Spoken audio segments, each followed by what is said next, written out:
Hey. Hi, Kim. Happy May. Happy spring. Yay. Can you believe it? We've made it through 4 months, almost 5. Incredible, isn't it? It's been great. It's Yeah. been interesting.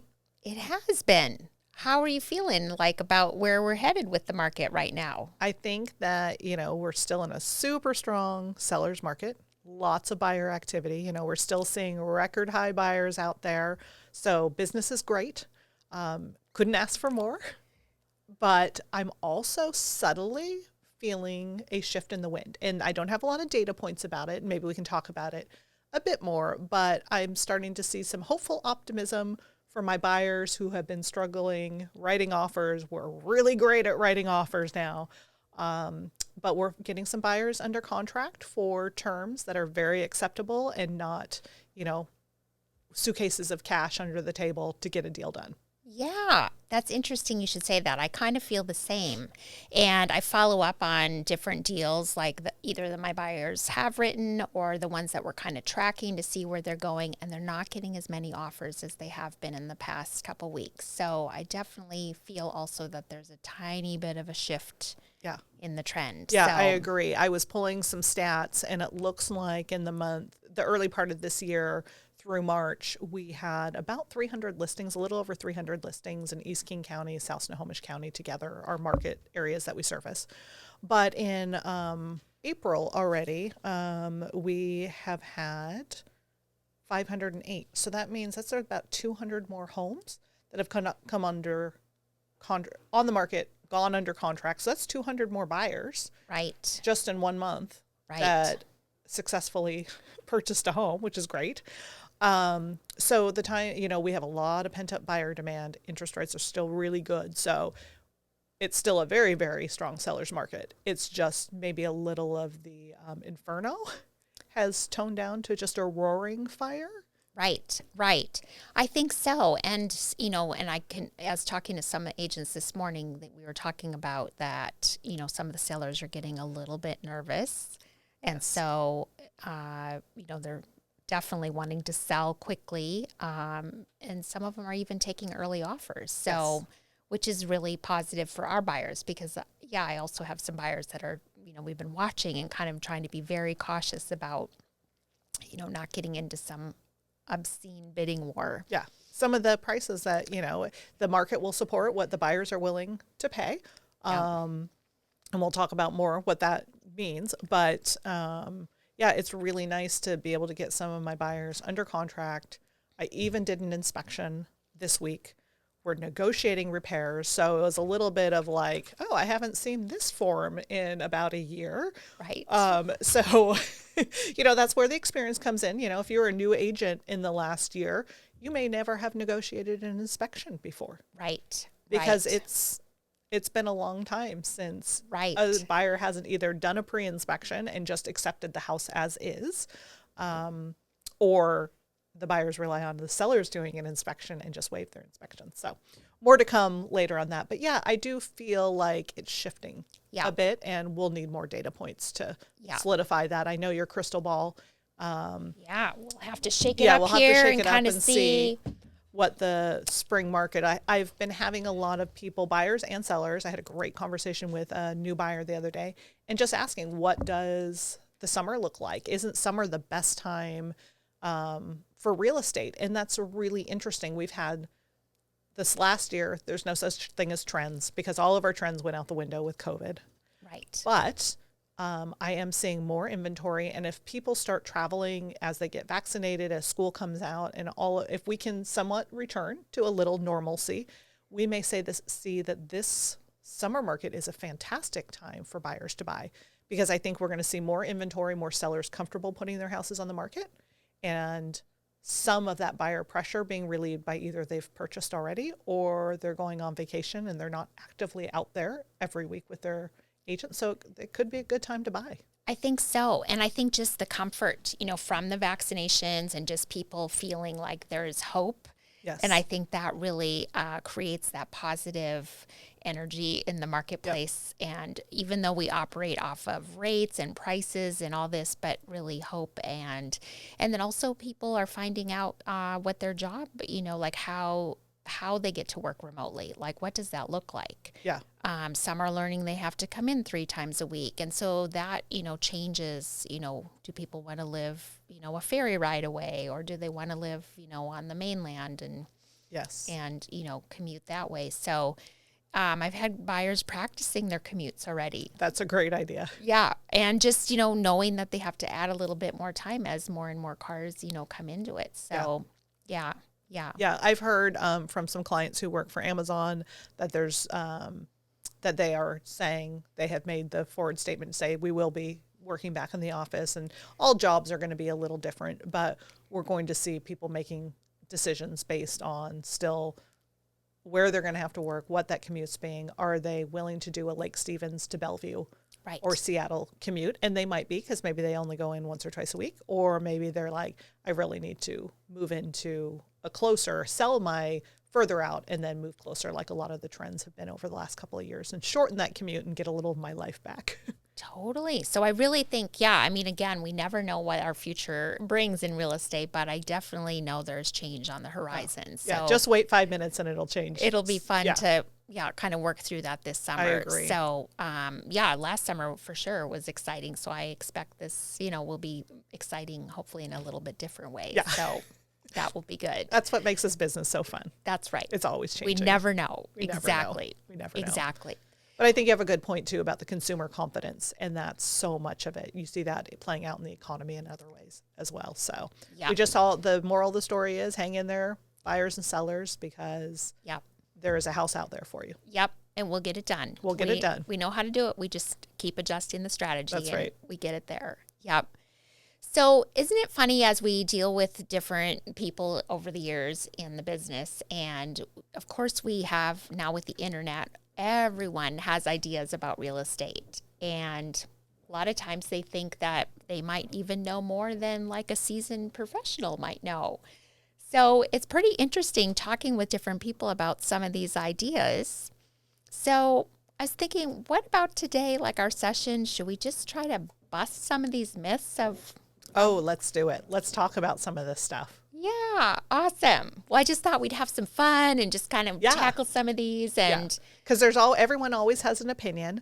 You see a lot of stuff in the media, and I think you alluded to it in our last podcast about there's always this delay. So like recently, home prices across the nation rose the highest level ever to 18%.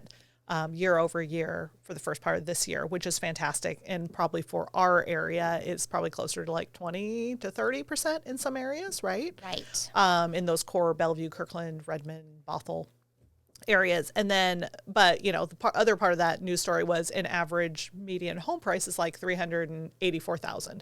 And I just think, oh, that would be so nice, because that's so not reflective. That's our condo pricing. Yeah. And so like those news stories do a great job at, reporting the facts, right? But let's get a little, more hyper local too about what's happening in our markets, and, go after some of these myths and really talk about how we can best help our buyers and sellers with understanding this information, maybe at a deeper level. Yeah. Okay. Yeah. I think that's a great idea. Okay.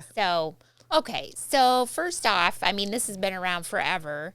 Like we talk about how cash is king, and we probably picture, the old people bringing suitcases of cash. My wheelbarrow. Yep. So how about that one? Cash is king. So cash is great. Money in the bank never hurts, but it's not everything. I think that one of the really important things in a real estate transaction is not about, do you have all the money right this second? Because we work with fabulous lending partners that buyers can get great loans. At the end of the day, the seller is going to net whatever your offer price, your contract price is. So whether it comes from a suitcase full of cash or Bitcoin, or no, we won't even go there, or a conventional or a VA loan, the seller's walking away with the same amount of money. What does change though is maybe the strategy in approaching it. And oftentimes with financed offers, those buyers are willing to make other concessions on contingencies. Maybe you write your offer stronger using other contingencies, and we can talk about that strategy a little bit. But cash isn't always king. Buyers shouldn't be afraid that just because there's a lot of money out there in our market, we have a lot of people who are very blessed to have big bank accounts. It's not the only thing. And I know in your business and recently in mine, I have great, steady clients who have great financing. They just, have a 3% down payment or 5%, and they still can buy a home. It's not everything. Right. What do you see with? Yeah, and I think sometimes, not always, but many times that cash offer sometimes is not like as strong in the, in the bottom line, because they think their cash is so powerful that they may not write it for as vigorous. Maybe they don't escalate or write a full price offer. They don't get as high as some of the other people do. And so in the end, I think it's really about, what happens. Because you never know what's going to happen. Signs are falling from the sky. Crazy stuff. Yeah, exactly. See, if we had an inspection contingency on that, we could have negotiated sign repair. Yeah, that's right. That's right. Yeah. So that's a really good point on cash. So speaking of cash. Yeah. One of the other things that I think a lot of buyers are afraid to get into the market and maybe even start their home search process because they feel like they have to have a ton of money to buy a home. So is that true? Do you have to have a lot of money to even make an offer or purchase a home? Well, there are some great loan products out there, and people can do 3% down loans. They're 5% down loans. Or 10%. They're all different levels of those type of loans. So they do need to have, cash for that. The down payment and some of the closing costs, but it doesn't have to be these enormous amounts. And then I think too, for down payments, for people that want to just get into the market and, start to build their equity, I think that, they could look at a condo and, now's a great time to buy condos. Oh, it's a fantastic time to buy condos. Fabulous, because you aren't getting into huge bidding wars typically, and your down payment, can be, pretty minimal. So, no, you don't need a ton of cash, to buy. And I think it's also when you present offers, and let's say you're not putting, 20 or 25% down, it's also a matter of how your realtor, such as us, packages the deal together with the lender and, us as performers and the buyer. It's kind of like, how is the team presented? Yeah, I agree. I think that one of the myths is that you have to have 20% down. That magic threshold tends to be specifically around if you're going to have mortgage insurance on the property and as part of that loan. But you can get, like you mentioned, conventional financing for 3% down, 5% down. And it just depends on what your mortgage insurance payment's going to be. That's all part, and as you grow in equity, that can go away over time. We can have a whole nother conversation on financing sometime. That would be fun. Yeah. But yeah, I think that is a myth. Yeah. As well. Yeah. Yeah. I agree. So how about, when you do get the idea, okay, I have my down payment, is that all you need to buy a house is a down payment? So you're going to want to have your down payment. So again, working with your lender to decide what down payment amount that is. But let's say it's 20% down for the sake of argument. On top of that, you are going to need additional funds to close. So there's going to be the fees that you pay the mortgage company. So those fees. There's going to be title and escrow fees, and then your lender is going to have you pay some prepaid, some other things. So you do need to have a little extra money, but again, you don't have to have, suitcases full of cash to make this happen. There's all kinds of different ways to finance a property. So anyone thinking about wanting to buy should get with their real estate agent or get with a lender and really talk through the numbers, because I think that people realize like, oh, that's very doable. Right. And I find even now with so many numbers in front of us like that, we have more conversations with the lender, sometimes almost weekly, to say, hey, if we offer on this is the down, here's, how much we're going to, take from that to the earnest money, where are we at? And then if we have to write for more, where is that coming from? So. Yeah. It is. Yeah, and that's a good, you bring up the earnest money too. So a lot of buyers think that that's a separate amount of money. It's actually going to be applied towards your total down payment or closing costs. So it's not an additional amount of money. It's part of the whole. Right. Yeah. Right. Yeah. Yes. Yeah. So you have some money, you're making an offer. But let's talk about the myth that do you get a better deal if you work directly with the listing agent instead of having your own buyer's agent? Yeah. Isn't that interesting? Because I'm sure we still get calls every now and then for people that want to work with us if we're the listing agent. So I would say no, because here is how it works. Like if you're the listing agent, you're representing the seller and you have a contract signed with the seller, and your job is to perform and get them the best and the offer that's going to go to closing. Yes. And hopefully net them the most, although the seller gets to choose the offer, but that's typically the goal.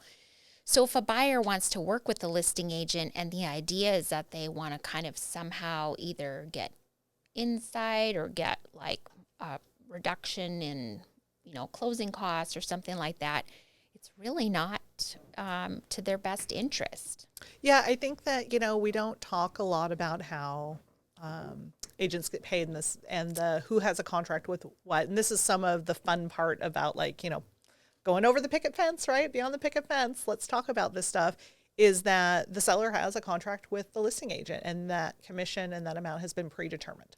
Right. And that office is due that commission when the house sells. And we invite buyer agents to come and participate in bringing their offers to share if there is another buyer's agent. So the other thing I think buyers also need to think about is there's the commission and saving a couple of $1,000s, maybe if that listing agent is going to write the offer for them, whether they get representation or not, but who's looking out for their best interests. So have they been, do they know what to ask for? Do they know what their rights are? Do they know what they can negotiate on? Like without having your own representation, what you may save in this idea of commission or, some kind of credit, you may give up a lot more in buying a very big purchase without Right. representation. Right. And knowing no, you can ask for this. Right. Right. I think that's a pretty big deal because especially in the world we live in where, everything seems to become more complicated. That's what your realtor does is they have your back. Yeah. They kind of help you discover all the things you need to discover on a property and determine, if it's the right fit for you. Yeah. So, I find in this really fast-paced market where you get to see a home, you have 15 minutes in the home. Yeah. And, oh, by the way, they're reviewing offers tomorrow and you need to make a decision. You really need someone to guide you through and say, here's the things and here's the pitfalls I might be seeing about this property. Maybe it's the condition.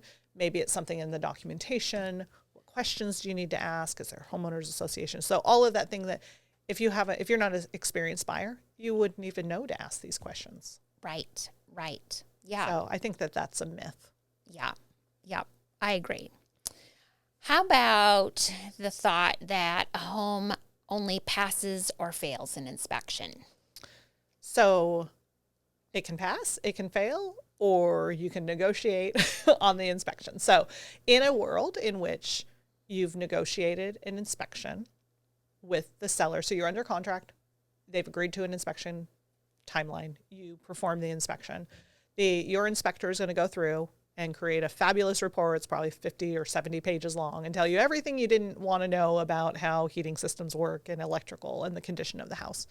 So when you need to respond to the seller on the outcome of that inspection, it's great. I have no concerns. I'm moving ahead with the contract. I don't need to request anything. There could be the scenario, and I've had this come up twice in my career, where the inspector actually just stops the inspection and says, I need to tell you what I found. Don't walk away, run away from this house. It needs to not be sold until it's fixed or it's beyond fixing. I've had that twice, that it's beyond fixing. So that's a pass fail, right? But then what happens when there's just deferred maintenance and items that are health and safety issues that should be corrected prior to the buyer buying. And then that's the fun part. That's where our skills and our experience comes in, that we can sit down with the buyer and say, what are the concerns? What can you live with? What would you want to fix? And then discuss a strategy for asking the seller to fix those things, asking for a credit, or a combination of both. Right. So that's interesting. But what about recently where we don't get to do an inspection? Oh. So where we have the seller's inspection, hopefully, that we can at least look at something. And then what do we do there? Like how do we deal with that? It's tough in this market because that ends up being the buyer's choice. Buyers have had, because of the competition, a seller doesn't look as favorably on a term or a contract that has an inspection contingency, right? Because you can back out for whatever reason. So we would sit down with the buyer. We'd have a strategy around it. We'd look at the inspection report. Ultimately, we would talk about the risk the buyer's taking by accepting the seller's inspection report. It's better than knowing nothing about the house.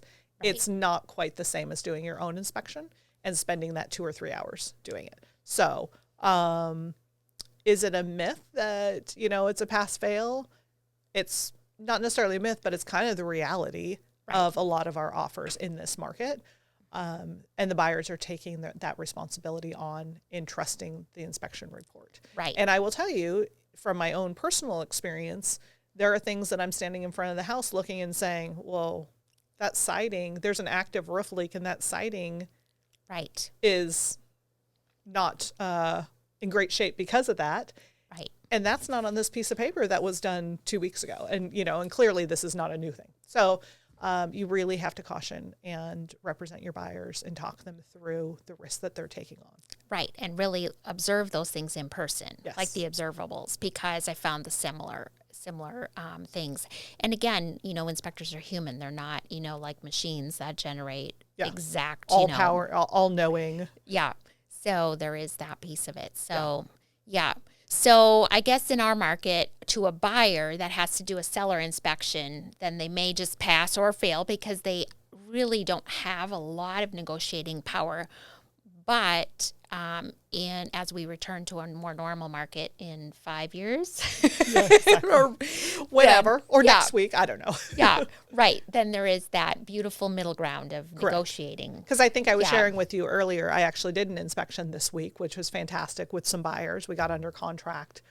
Yeah. Only offer on the table. It's a fantastic, cute little house in Woodinville, and we're negotiating on it. What's funny about that is, again, I had to pull out the inspection response form and oh, hello, old friend. I have not seen you in a year or so, because the reality is we're not doing a lot of inspection negotiations. Yeah. And if you were a brand new agent and you just got licensed in the last year or two, it would not surprise me at all if you've never negotiated on inspections. Right. And there's, you can't give the list too long. You have to really decide, because this is the art of negotiation, and that's a whole different rhythm to it as well.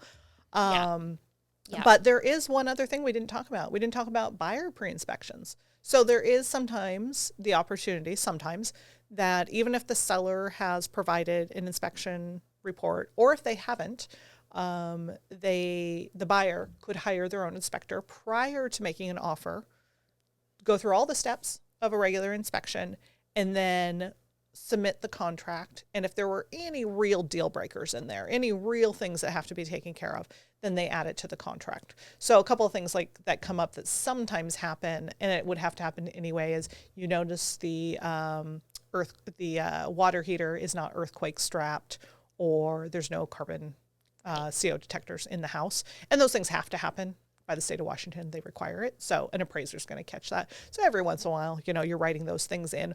Or there is a big thing. I had one recently that there was a deck, and the seller was saying, look, this deck is not going to live much longer. There's no time. It was the middle of winter. There was no time for a contractor to fix it. So we negotiated a repair credit in the contract, but you don't always get to do that. Sometimes it's, can you live with this house? Right. And what it's going to cost to fix it. Let's say these repairs add up to $10,000. Right. And then make your offer and your top escalation price reflective of how, what's that sliding scale of balancing repairs, upgrades with purchase price. Yep. I know that's kind of the fun. I like to do that, like really kind of getting into that nitty gritty. So, yeah. And sometimes, if it's a fixer house anyway and it's all going, then the buyer doesn't really care.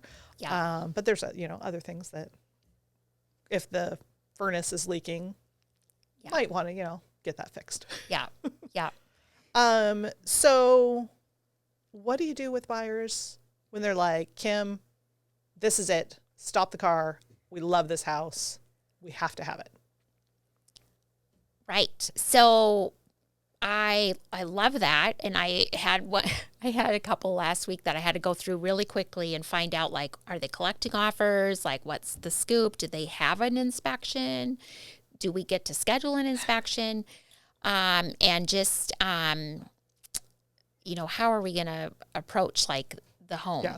When the buyer themselves is like, I want it, just tell me what it takes to get it, right? They're all caution is to the wind. Yeah, right. So we kind of I still go through all the details because we still have to make sure that they know everything they can about the house. So obviously we get an appointment, we get in there, we look through all the documents that are available to us and, kind of analyze, and just, try to help them, affirm their statement, or if they are inside or they notice, some weird smells, or just kind of walk them through the whole process from beginning to end and try to help them, achieve if that's really the house that it's going to be for them. Yeah. Yeah. I had one, okay. So a couple weeks ago, I had one where it was like that, like, honey, stop the car. And as we analyzed it, the home came with a couple issues. Like, the inspector called out, some things in the attic and he couldn't quite see because the attic wasn't super accessible. And then actually the septic report had a lot of notations on it. And so as you enlarged it and you read through it, like, the septic person, who's somebody that we've both worked with a lot, who's been around a long time, so they're not like trusted new or report. Yeah. So they just called out, there was a lot of activity that had been built on top of the septic field. The drain field, the reserve area, all had, things built on them. So, the home was amazing. But I have to say, in the end, we had to kind of work through that because it really was a little bit too much risk for the buyers. So did they go for it, or? They didn't. They followed, they kind of understood after I explained it all. And I just said, well, it could be perfect, but if a problem happens, or it could be $70,000. Yeah, like repair. Replace and you move the drain field, and again, once we were there and walking on it, I'm like, whoa, there's a lot of hardscape here. And so anyway, those are things that you're just like, they never double checked, or you could tell people just put it in themselves because nobody would do this on a septic. Going field. through that right now with a buyer, actually. But it was known ahead of time. So it was, again, a negotiated part of the contract, and the seller had already been aware of it. But yeah, with that, it's a lot of work, and in talking to the buyer and how we wrote up that contract to have very specific language in it. Because there's things like, now the whole yard is torn up. So what is your expectation of what it's going to look like at the end? Because it's going to be a big backyard full of dirt. Right. With no grass, right? Like, everything came out. So they redid the drain field. They redid the tanks. They had to move them. So we're in the process of that right now. So stay tuned how that turns out. I'm sure it will be fine. But that is a huge project and would be a huge liability for a buyer to take on, because that's an unknown price tag until it's done. Like any major construction. Yes. You don't know. Exactly. And a lot of times those yards, especially on those bigger, huge yards, that's what makes the yard amazing, is all that stuff that they've added that shouldn't be there. the workshop, the sauna, the fire pit. It just happens to be where they park their motorhome. Oh, yeah. I know. Yes, we've both seen those. Yeah, super. Sometimes I call those house crushes. So it's that walking your buyer through the process of, sometimes we love houses, and I have house crushes. I have neighborhood crushes, right? That there is no practical reason that I would own a specific house or whatever, but there is just something emotional about them, and it's okay. And then we can just name it, Yeah. It's our house crush. We love it, but it doesn't make financial sense to buy it, or it doesn't fit the way I live my lifestyle. Right. Absolutely. Because again, I look at it like everything is fixable always, but it comes with a price tag. Yes. And we time have to and money. time and money. And those are the things, that we definitely. And sometimes we don't have time. Yeah. And sometimes we don't have money. Right. And usually we don't have both of those things, right? Like I have the time, but not the money, or I have the money, but not the time, So, yeah. So you have to be clear on that. Yeah. Exactly. Okay, so that brings up a good point. So how about like nowadays, new construction? So what, and the builders are changing the way that they perform with us. And so we've seen a lot of different market nuances that come with, because builders are so sought after because people love new construction. Yep. So let's talk a little bit about the myth that if you work with the site agent that you're going to get like the best, the best treatment and the best deal because you've got the in with the site agent. Myth, first of all, and I love selling new construction from the standpoint of when you're working with a buyer's agent who knows the market, who knows the area.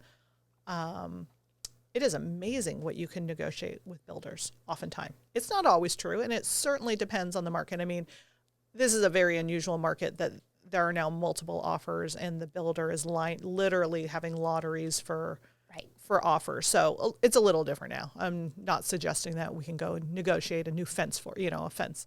But in traditional, having an agent who knows the questions to ask, because new construction comes with a lot of work. So there are kind of different levels too. There could be just the spec home that the builder is building this home, and it's going to have this finishes. They may not even put that house on the market until it's done. They don't want buyers coming in and changing, right? And then there's the opportunity to do pre-build, to get under contract maybe prior to construction. And that's a lot of work. And it's very easy as a buyer to either not understand the construction process or not understand how involved you need to be, and be able to, at the end of the day, get what you think you're getting. And when I say that, it's things like I can think of past experiences with a big builder who does a great job around here, but they're just people. And when there's change orders and things don't get communicated, and they have the right to change out swap this thing for this thing. So neighborhood in Renton was being built. The builder swapped out, I don't know, Kohler for some other brand for the sinks, the plumbing fixtures, whatever. So when my buyer went into the house, went in through a walkthrough, the house was open, and they're like, these are not the finishes I picked out. Right. And I really had to go toe to toe to get them what they paid extra for, if they're going to pay extra, right? And really had to fight. We had issues with some of the curb and the landscaping, and again, just these subtle things that they're paying over $1 million for a brand new home and should get what they picked out, and they didn't. Right. So the builder made it right. It cost them money, but if you're not on top of it, sometimes it's too late. Sometimes you don't know what went in the wall, and you didn't get your wiring upgrade that you thought you were getting, right? So all that to be said, the idea that buying a home is ordering at McDonald's and they're all going to be the same and you're ordering for a menu just isn't the reality of it. And this idea that you're just going to go tour a house and say, I want this, this, this, and this, and this, and this, it just doesn't work that way. And I agree. And I think you need that advocate on your side, because I think of every single one I've done, and there's always been something that we've had to push back on that wasn't done, or there was an error made. And again, these are just humans, and they have a million details, but that's where you have to just keep following through and make sure that everything that your buyer is purchasing is part of that. Yeah, and the site agent just can't do that. They are writing an order for... they represent the seller again. Yeah. They are great information. They often are your best partner in getting things done, right? Right. This isn't adversarial. It's always a partnership with the agent on the other side. However, there has to be someone to advocate on the buyer's behalf, to your point, and get that done, because Construction is hard. I mean, if anyone has done a home remodel recently, I mean, it's not getting easier. It's getting harder. Construction costs are up. Delays are happening. And there's just stuff that happens outside the builder's control, right? And so, you know, you may be at the end of what you thought you were moving in 6 months, and we're on month 8 and you're still renting month to month, right? So there's a lot of pieces in the air and a lot of juggling. So love selling new construction, had some of my best experiences selling new construction. You know, a buyer getting to see the thing that they dreamed of, right, come true, and it's all shiny and new. It's so fabulous. But it's definitely a long process, and a lot of details that, you know, are on our side, which is fun, right? Yeah. Because we're like, oh my gosh, because it is about that, you know, the dream of like that new smell, that new everything is there, you know, their first time. Yes. You know. Yes. But this idea that everything's going to be perfect when it's new, I will say, kind of going back to the inspection process, I've found some real doozies. I think and you've probably had this too, it's super common, like, because builders are building, you know, 8 homes and things get overlooked. So I've had it where the sewer hasn't been connected. Right. And boy, that would be a shock if you moved in on day 1. Right. And your sewer wasn't connected. I've had construction delays and rainwater, you know, that you open the crawl space hatch and it's like a swimming pool.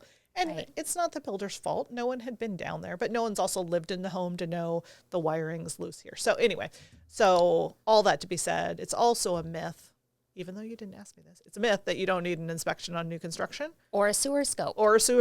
Yeah. It's the best money you'll ever spend. Absolutely. And builders, for the most part, are going to repair and have a 1-year checkup.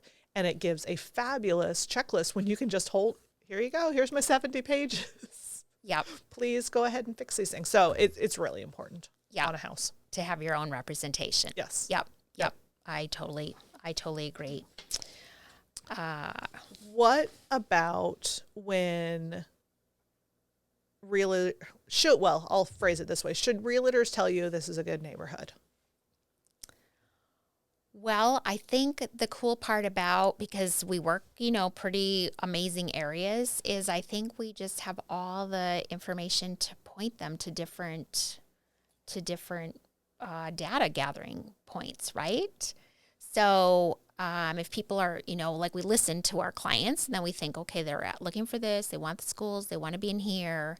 And then, you know, if they ask questions about, say, crime or something like that, usually I'll direct them to call the police station.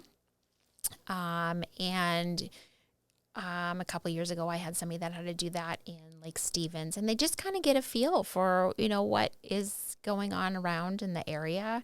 And then we can kind of provide them, like, even if I have them talk to the principal of a school or, you know, to just kind of gather, you know, be the how source they feel. of the source, but it's not our personal opinion, nor would we know specifically in any. Right. As smart as we are and right. as often as we're in these neighborhoods. Exactly. And things change. You know, there are sites that people can go check on, you know, for, you know, predators and things like that. And we can provide, you know, those links and such, because sometimes that's important for people to know. And so it's just good to have all those resources available to us and just, you know, kind of help them. As again, it's all about listening to the client. Like, what are they after? You know, is it, you know, schools or parks, or is it just, you know, quietness, and wherever we put them, then, you know, we want them to just pursue, kind of do a neighborhood review, so to speak, of that whole pocket. Talking to neighbors is a great way, you know, if you see people outside and just, you know, because people love to talk. Yeah. Right. You'll get all the great scoop from the neighbors. Yep. That's I find the same thing, like greatschools.org is a great website to go to, because what's important to one buyer may not be important to another. You know, the retiring couple may not care about schools, but having a place to walk the dog and park. And so what's good about a neighborhood is such a vague notion, right? So I like asking those deeper level questions. So what specifically are your concerns? What's important to you? And then especially if they're not familiar with the area, maybe they don't live in that area, maybe they're out of state, or just, you know, they have always lived in Seattle and they're moving to the suburbs. I tell them, after we're done showing, why don't you go grab a cup of coffee or have dinner? Here's a local restaurant. Go sit and have dinner, really enjoy, spend more time, drive around. Right. Here's a couple of dog parks that I can think of locally. Let's look at Google Maps and Yeah. see, does this fit your lifestyle? Because so many times a house can be, check so many boxes, but if it doesn't fit their lifestyle, it's not quite what they need, then Right. maybe it's time, move on to another property in an area, or maybe buy for the area, but it's not your favorite house, but that could be more valuable than the house itself. Right. Right. Especially if it's close to a Trader Joe's, which Trader apparently Joe's adds tremendous value to your home. Yeah. I think they probably spend a lot of money, like Starbucks does, on up and coming to know where we put a store. Yeah. Yeah. Yeah. Absolutely. Absolutely. Okay, so kind of on the seller side, what about major renovations? Like, there's the myth like, oh my gosh, we did all these renovations and now we're going to get the most amazing sales price. Is it equal, dollar for dollar? It really depends on where you spent your money and what the house is. You have to this is so important. Talk to your real estate agent. If you think you're going to sell in 2 years, or 3 years, or sometime in the future, talk to your agent. I have 2 clients actually right now that I'm speaking to that I sold in the last X amount of years. One, they're going to stay for a while, but they know it's not their forever home. And one who's going to do improvements specifically to sell. And I love it. First of all, I love talking to people about updates and upgrades and get them connected with great resources, right? And then you talk to them about where to spend their money wisely. Right. What's going to matter to a buyer. And sometimes we make updates to our homes to appeal to the buyer pool and not necessarily custom finishes, right? If you want to put in purple granite because that has been your dream and you're going to stay in your house for 20 years, go buy that purple granite. Like, I support you. If you think you're going to sell next year, we might have a different discussion about a classic quartz. Right. That might look better. So this is one thing in my business that I really enjoy with clients. I help sellers make those choices, update. I do a lot of renovations on my properties, so I like doing this stuff. So all of that being said, I find I also often talk my sellers out of money they want to spend on specific things because the dollar for dollar value is not there. Again, this isn't a sale perspective. I've always wanted to, create a 20-foot gazebo for weddings.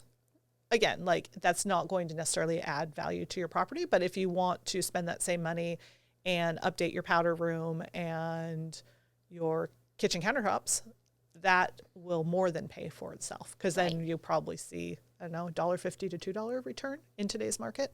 Right. On those kinds of upgrades. What do you talk to sellers about? I think so. It's pretty exciting because, again, we both love to do that, right? And help them just even with colors. Sometimes it's just as simple as, talking through some paint, fresh paint, or, updating simple things. Well, sometimes they look simple, but then they're not simple. Like a drop, ceiling in a kitchen in a 60s home isn't always simple because sometimes you have to rewire the bulbs and so forth. So it really depends on the market that they're thinking they're going to sell in and where they're going to get that most, the biggest return. But I think, paint, surfaces, again, bathrooms and kitchen is pretty powerful because people spend so much of their time in there. And, we have such great resources that they can do it pretty economically, depending what they're willing to take on. So I've helped people find, somebody to paint their cabinets and do, beautiful quartz, and it totally changed the look of their whole get up, and it just modernized the whole house, and there were no other updates done. Yeah. And it was a pretty amazing return with Yeah, because it's interesting because as you talk through the process with sellers, oftentimes it's to your point about like the drop ceiling.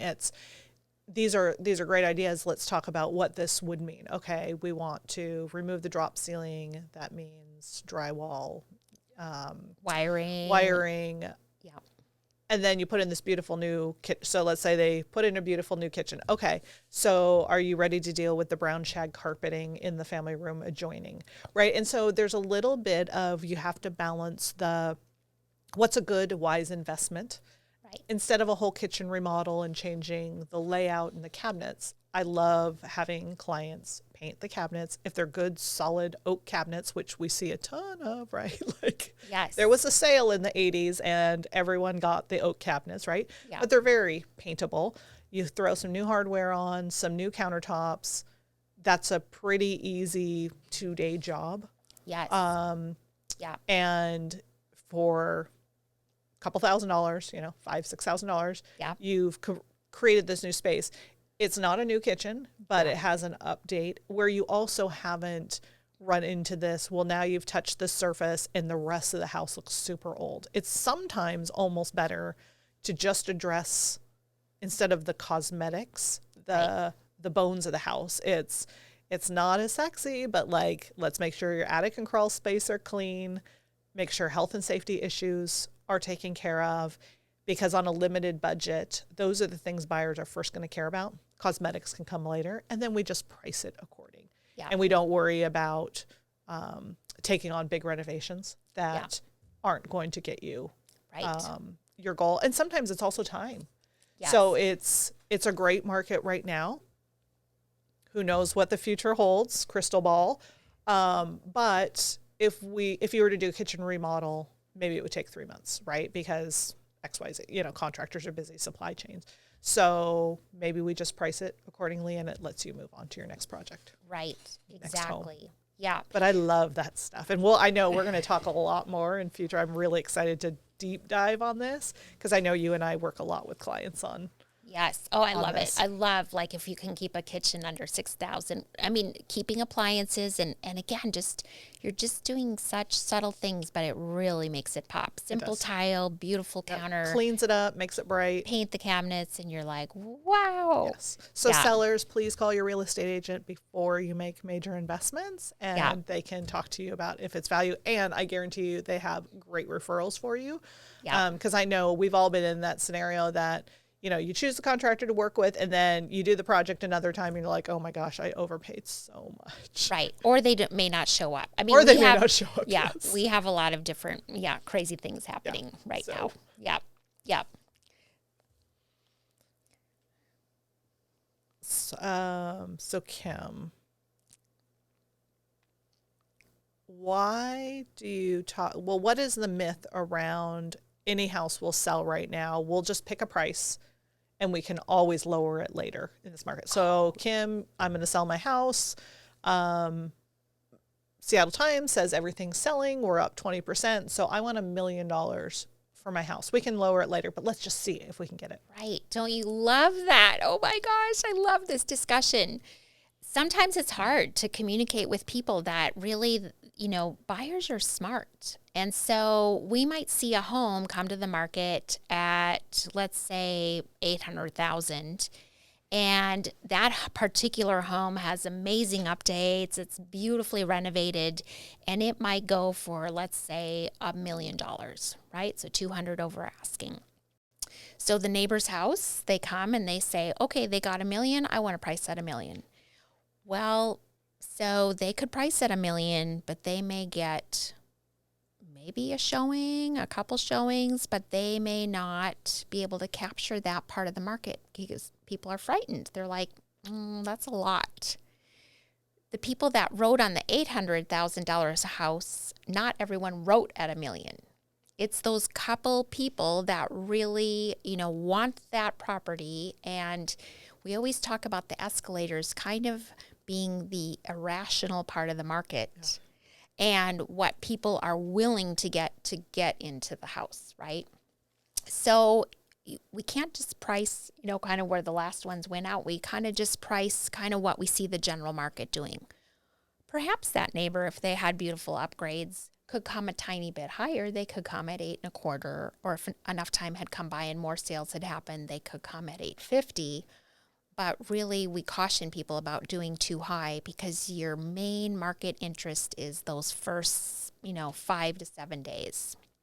rather than leaving it on the market. Pretty critical, because, when we look and we joke with buyers, we say, oh, look at this home. It's been on the market 11 days. And in our minds, we're thinking that's like a year. That's like a year. That's like a year in other markets. It is. Yeah. And so it kind of tells us that, the seller maybe was overconfident, pricing or something is wrong. So then we kind of have to backtrack and figure out what's going on with that house. Isn't it really interesting too? So I think we've talked about this in the past, where the $800,000 buyer pool is different than the $1 million buyer pool. So the $800,000 buyer pool knows in this market, because they've been making offers on houses, that they have to bid 10, 20, 30% more to get it up to $1 million. So their budget may be $1 million, but people who have $1 million budget aren't shopping at $1 million, because the $1 million budget folks are probably qualified up to 1.2, 1.3, 1.4. Right. And they're driving up that section of the market. So it's really interesting about how you really have to know your stats. You have to educate sellers. You have to educate buyers on following where the trends are and showing them examples and the data to say, for this to be $1 million list price, here's what is listed at $1 million, and those sell for $1 million too. And here are the things that you need to do. And here's what I would recommend. At the end of the day, the seller can choose whatever price they want. Right. But also, as real estate brokers, we have to advise on what's in their best interest. And one of the things I sometimes talk to sellers about is, I would never do anything to harm your chances of getting the highest and best offer for your house. And I'll give them my honest opinion that, this is an $825 list price with the hopes to get $1 million, if that's what you want to achieve. Right. And here's my marketing plan.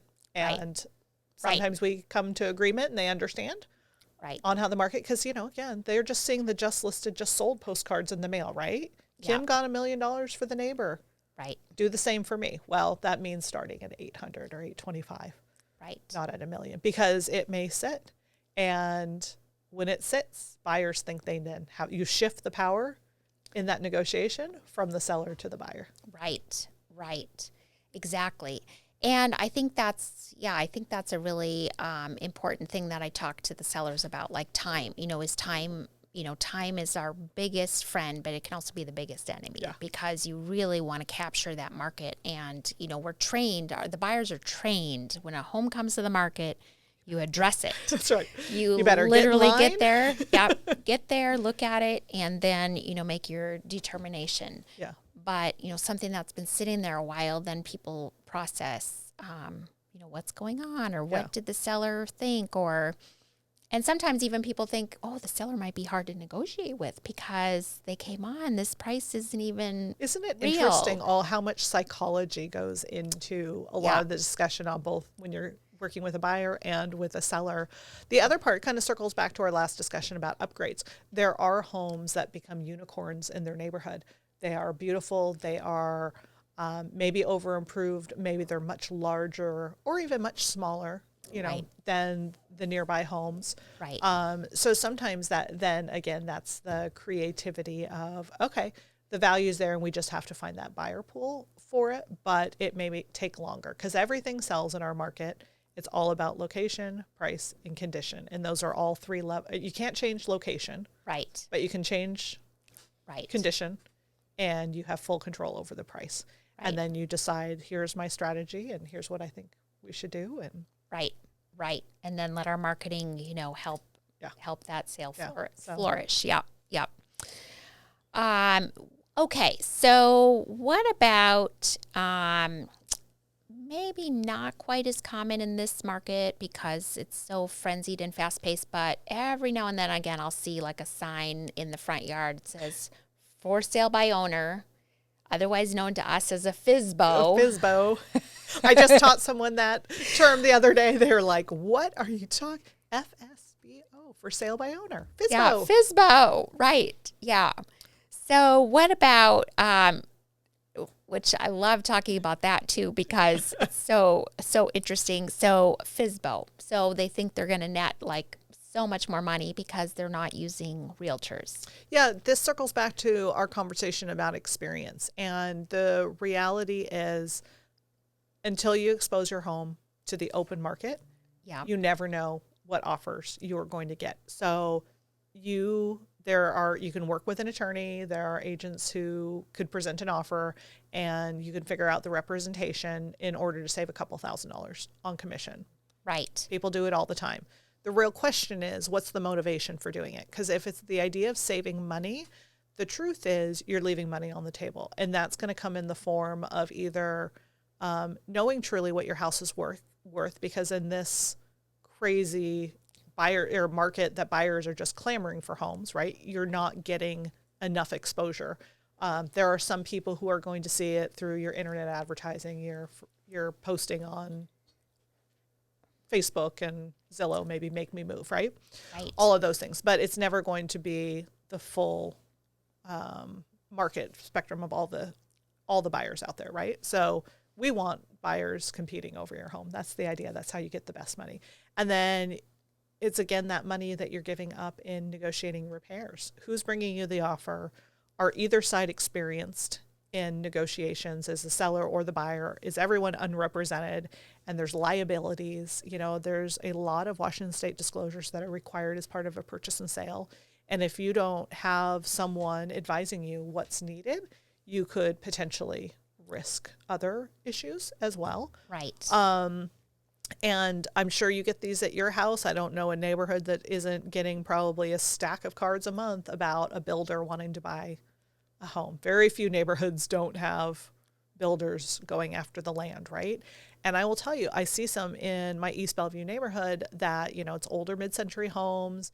They're smaller, well, they don't even have to be smaller. It doesn't matter what size Right. the house is. And when I look at what the builder paid for the dirt, basically for a teardown, they're buying convenience from the seller. So they're offering a price, whatever. Right. Let's just say $700,000 for a lot. Right.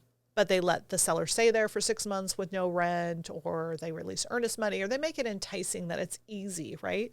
But as a seller, you have to decide how much is convenience worth, because working with a real estate broker, I can go out and shop your house. If you want easy, we can go out and find a buyer that'll make it easy for you and still get top dollar. So I think those are the things that you have to just caution with for sale by owners.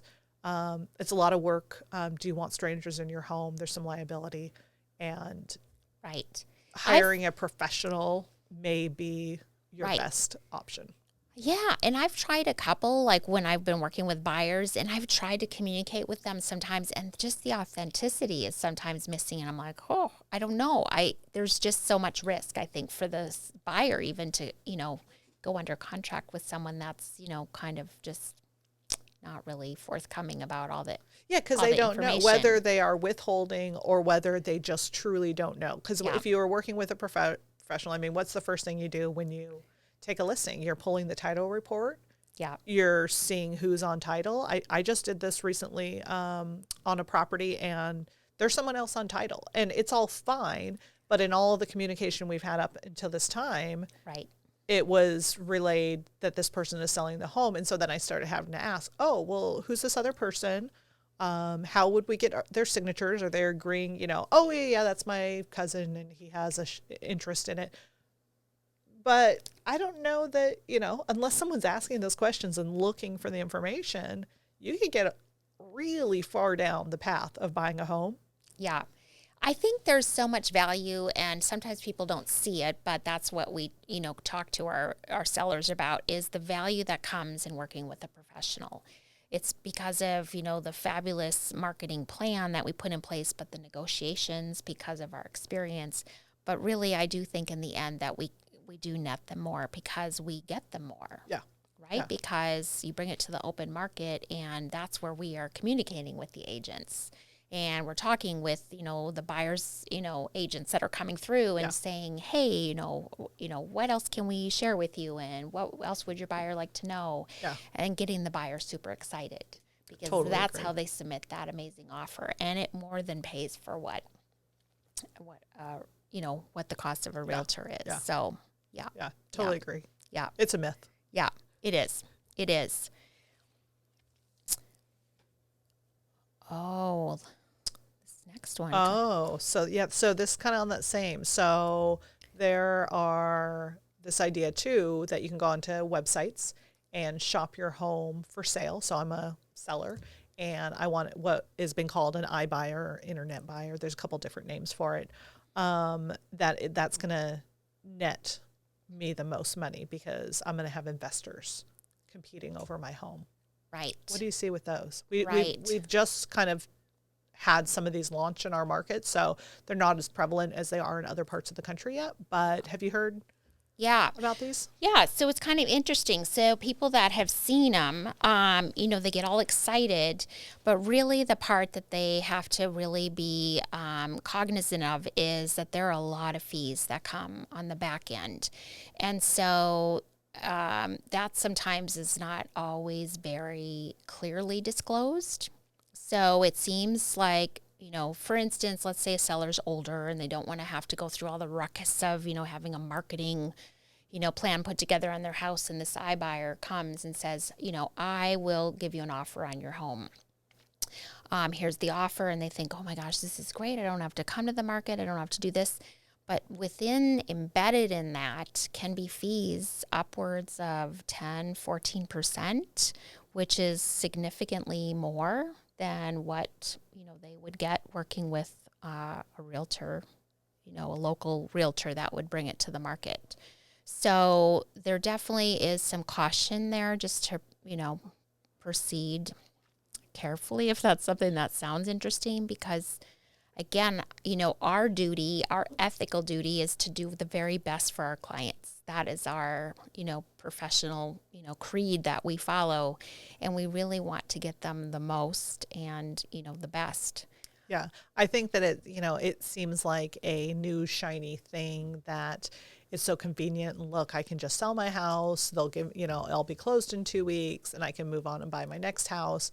But you do have to pause, and there is something for everyone, right? There are reasons that maybe that makes sense. Yeah. Because you're under a tight timeline or something. But again, most realtors can move these things pretty quickly and put a marketing plan in place. But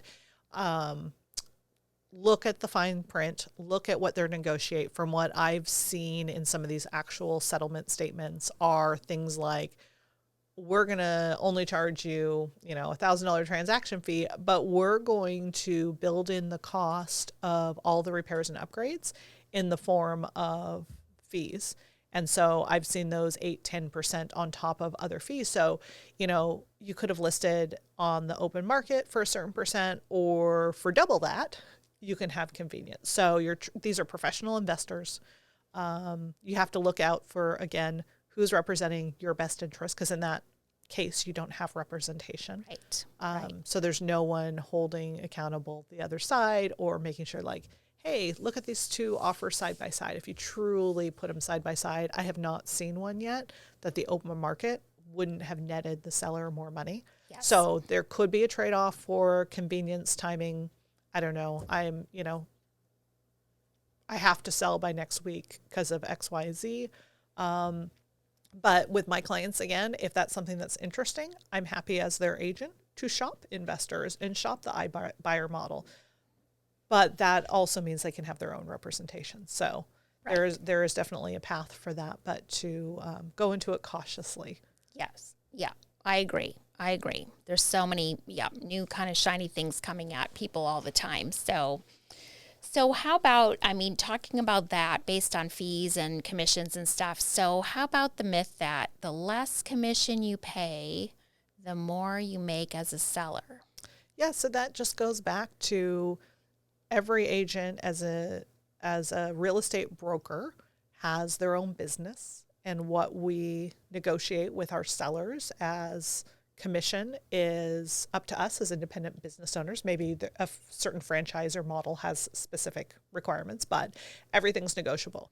What separates brokers and agents is sometimes you get what you pay for, and that experience. So, and one of the things I try to highlight is, here's the marketing package I'm going to give to you. We're going to have a separate discussion about commission, and let me show you how I can make you more money. My fees should never take away from your net. It should always add to your net. And if I can't sell my value, then maybe I'm not the right agent for that job. And that's fine too.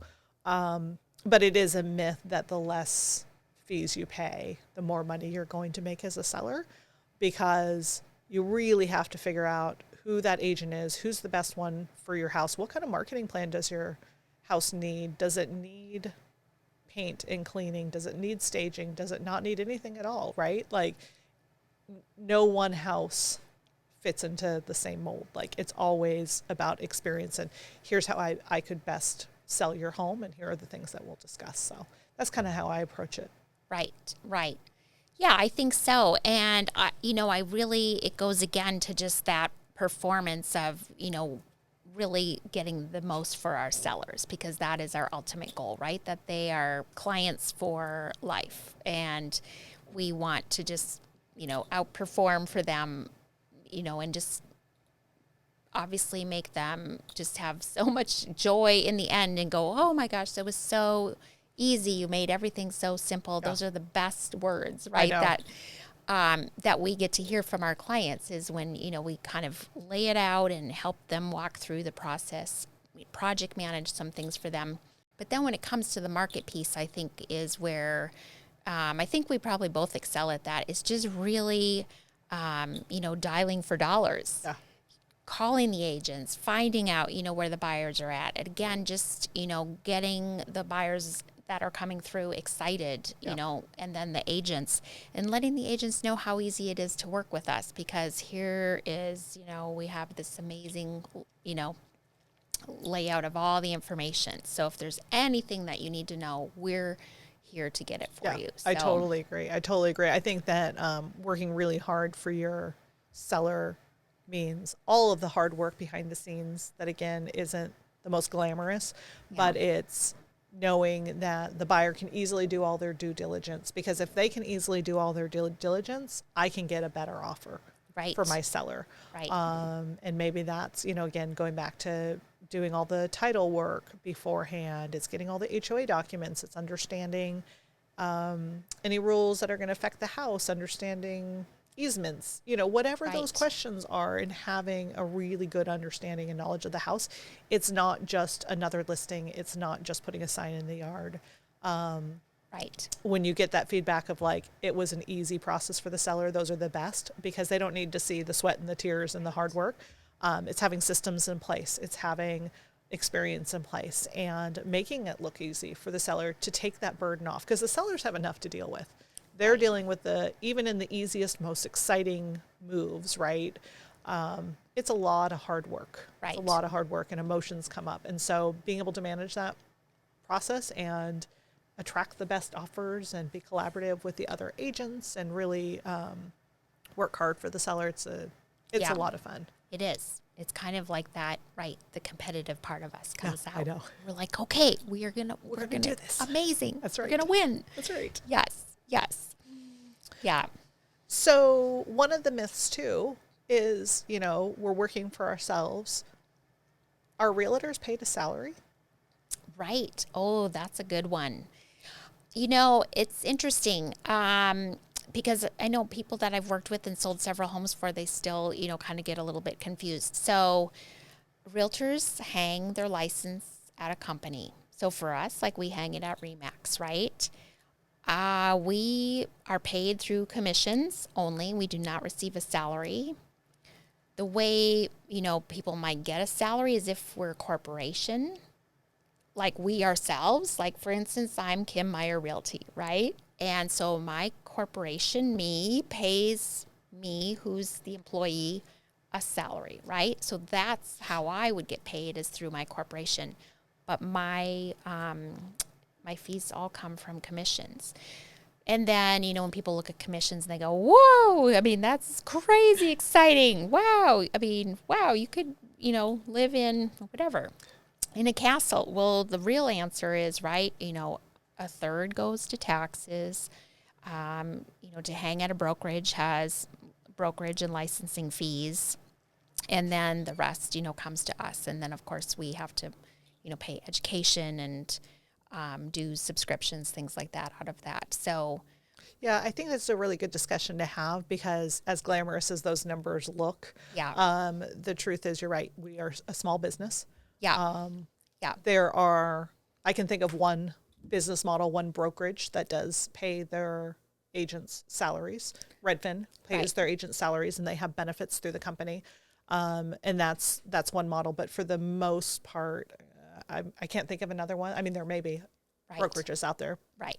But we're paying our taxes, our insurance. So yeah, off the top is a third, right? The third goes to the IRS. Yeah. And then probably 40% of my, goes to expenses of, right.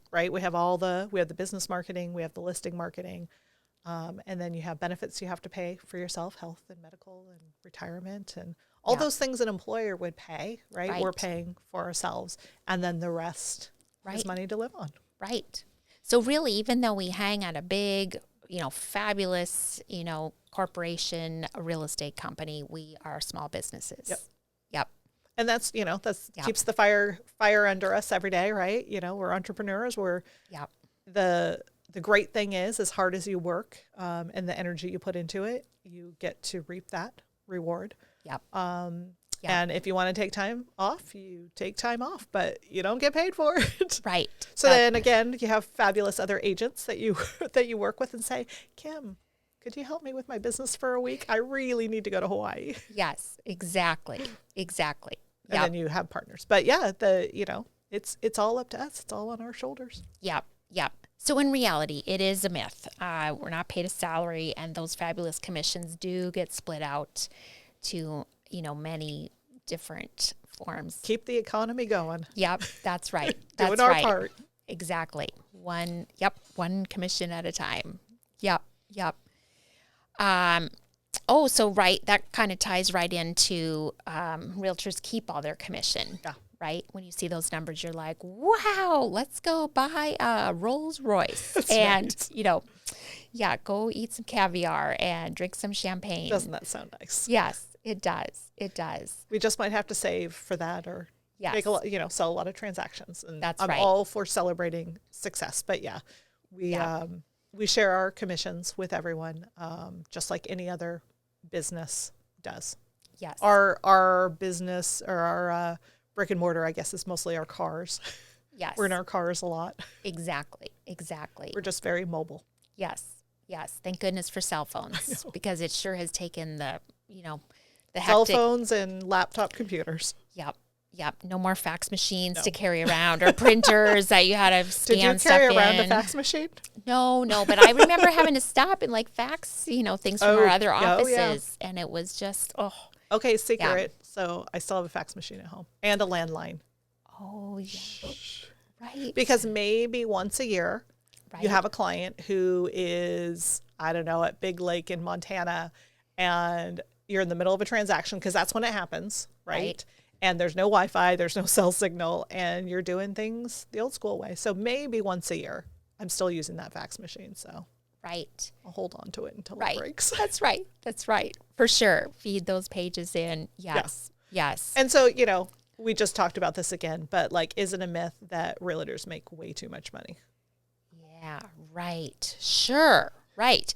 I think that it is realtors work really hard. And so if they're making a lot of money, it's, they're working very hard. They've achieved, their perfect marketing and their perfect, referral base of clients, or however they're obtaining their agents. So, but too much money, I think that's the part where it's a little deceiving, because again, we, are constantly rolling over and doing business marketing and, doing new listing marketing and, paying for, different types of advertising that go out. Yeah. So, and I think there's the value part, right? I guess it's all, how is the question being asked? That they make too much money or it's too easy. The truth is, if you're getting great success for your clients and you make it look easy, and maybe you even have fun while you do it. And I think with you too, a lot of times your clients turn into your friends. Yeah. It's not necessarily too much money, but at the same time that I want it to make it look easy for my clients. But at the same token, hopefully they're seeing the value. Right. So this is where the producer jumps in, because I'm sitting here listening to you talk about this, and it's firing me up, because I think one of the myth is that it's not that realtors make too much money. People tend to think realtors make a lot of money doing not a lot of work. Oh, good point. And it's because, yes, you have crafted your skill set through your experience that you make it look easy, but it's like that duck in the pond where it seems so smooth, but underneath you're just like, right? And prior to being in this industry, I used to think that too about real estate agents, but being one myself and working with a lot of agents doing marketing, it's like I see how much work you guys do, and it just kills me when I hear things like that, because it's like and it's the bad apples that are out there that may earn that type of phrase or saying for all of us, but I mean it is absolutely just not true. Or media like $1 Million Listing. Yeah, Hey, I love my $1 Million Listing show. Exactly. Don't get me wrong. But that is not probably the reality of most agents. There are times, one of the things that we haven't talked about is everything we don't get paid for. So, when buyers change their minds, when sellers' houses don't close, when you've invested 100 hours into a client, that situations change and you wish them well when it does. But at the end of the day, all of that work goes unpaid. So if you sit down and actually calculate how many hours you spend on your business, marketing your business, marketing with your clients, I've done the exercise sometimes and you're like, wow, I may have future stuff, but I haven't had a paycheck all month, or in 2 months, I might have 5 things on the horizon, right? Yeah. Or again, just it didn't work out with that client, situations changed, they got relocated, right? And that is just life. It's life of the business. And you have to be okay with that. You have to know that this is about building relationships. And sometimes at the end of those relationships doesn't come a paycheck. Oh, for sure. And sometimes, like especially in our market, if we have buyers, I mean, I had buyers that we worked so hard. We started last summer and they just found something this year. And so we think of all the offers we wrote and some we had to walk away from because, again, I listened to what they said and, we talked about, what they were after, and some of them just didn't fit their profile. So we had to wait patiently, Yes. until the right property came along. And so, and that's just, that's the cool part about, I think, being, experienced, the longevity we have in the business. We cannot rush anything. If a, buyer or seller need that time, we're there to give it to them because we know it's going to be the right thing in the end. If you're chasing a paycheck in this career, that's going to be a tough road. If you're living for every transaction, that's really tough. Yeah. So I'm just thankful that, we have great clients that we work with, that we have successful businesses, and we get up and do it all again the next day. And, in a 24-hour period, you can think you're the best agent and then the worst agent, right?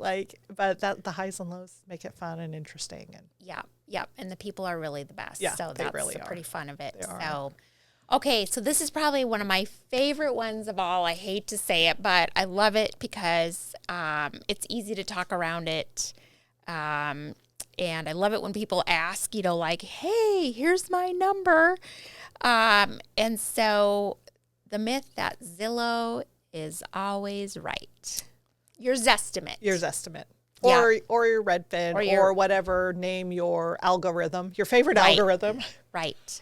That's a great one. So I like to talk about this up front too with buyers or sellers, right? Because we have very smart people that we work with, right? A lot of them really love data and they track this kind of stuff. I've had some amazing clients who have tracked it very closely on their homes or ones we're buying. And there's some interesting things. Bottom line is it's machine learning. It's an algorithm. It is not a person. They do not know if you have gold-plated toilets and a 3-lake mountain view, right? Right. Or a cat smell. or a cat smell. And it is just an algorithm of what a range would be. I mean, so the best example is, the CEO of Zillow sold with an agent, right? And his Zestimate was not close. I think on the website it says it's like a 20 to 30% difference of, what it could be. Well, that's a huge amount of money, right? So you can almost like throw it on a dartboard and get something. I'm not discounting that there's value in looking at trends. But that is a good conversation to have up front, that it's a number based on some averages. Right. And I'm really oversimplifying it, obviously. But it only knows data. So it only knows the input of data. It only knows bedrooms, bathrooms, square footage, neighborhood location. Maybe there's some tax information about views, but it's going to be super limited to data points, and data points don't sell a house. Right. And the data points aren't always right. Correct. Well, that's a good point too. Yeah, because we talked about, I guess, pulling up title and all this type of thing, but really sometimes our square footage is off, our year is off, and we have to go. Anyway, so there are a lot of unobservables, but even the data points themselves, so they can be off. So it is kind of interesting because, as soon as you list that property, that estimate is within like 2%. Or more, or less. So I've even had clients say that the online estimates change the back history. So I don't know what processes they go through to make it look like their past history is the same or they're trending the same. It all just may be. So it's a fun tool. It's kind of a it's a talking point. Yeah. I've had estimates that are super high and super low, and then at the end of the day, it's about having the experience. I think so, because some people get super excited when they see a super high estimate, but then really to kind of go through it with them and really explain. So I always, that's really one of my first things, that we talk about, like when we get to the values part of it is, what are you thinking? Like, where are your numbers at and what do you feel? Because sometimes people have just extremely, different ways of looking at what their home might be worth. Yeah. So, and I find that on the buyer side too. Buyers are very in tune. Like the clients we work with today, 10 years ago, they didn't have access to the data, right? There was once upon a time that, the multiple listing service held all the information unless you were an agent or had access. Right. A lot of this was just behind the scenes, right? So it's all out there. Consumers are super educated. They're super savvy, which is great because I think we can have better conversations around these things. We don't have to talk about the minutia of details, like just the information's out there. They know what their neighbor's house sold for because they're probably cyber stalking the houses, as they close and looking it up. And that's great because we can have, okay, let's focus on your house instead of having to spend an hour on market conditions or trends or whatnot. Do you have any favorite stories about conversations with buyers or sellers about what they were surprised on when you address this issue? I think, off the top of my head, I think I remember talking with a client, and they were interviewing a lot of agents. So they were very, background was engineering, right? So, and I love talking because I, love that level of detail. And so they were being told all kinds of different crazy things and different numbers. And, some, were close to that estimate. And I'm like, based on, my knowledge of the neighborhood, this is exactly where we, this is what I advise. And this is how we would set it up. And so they really ended up super pleased and because they felt that I was, perhaps the more authentic because of how I, really just said, I can't give you the highest number. That's not how it works because we need to get you, the best number, but we can't start there. Yeah. So, I do love to track it. And the super cool part about like one of our market analysis tools, right, is it gives you this Zestimate printout page, right? And so you can look at like what other stuff sold and what the Zestimate was. And then what the difference was, how close, how far off. Yeah. And usually it's, between 5 and 10%. Yeah. I find that too. Yeah. Yeah. I find that when you actually go to list, if you look back at that data, we're usually getting more than the Zestimate was. It's not always that, but if you're marketing it right and attracting the right buyers, because again, it doesn't know the house. No, exactly. Yeah. This has been so much fun. Yeah, I love it. Well, I'm glad we got to cover a bunch of different, I know. We bust myths. some myths and Yeah. Fact or fiction. We kind of know, we've got some good knowledge that we've hopefully shared with people and, make them feel more comfortable and using the lingo as they're out there talking with people. yeah. And if you ever have questions about myths or whatnot, I love having these conversations with my buyers and sellers, getting these calls out of the blue. Like I saw this article. What does this really mean? So always available and welcome to have those conversations. So. Yep. Well, wonderful. Well, you have a great rest of the week and Yeah. the month. Yeah. And we'll talk again soon. Sounds good. All right. Okay. Awesome. Take care. Thank you. Thanks, Kim.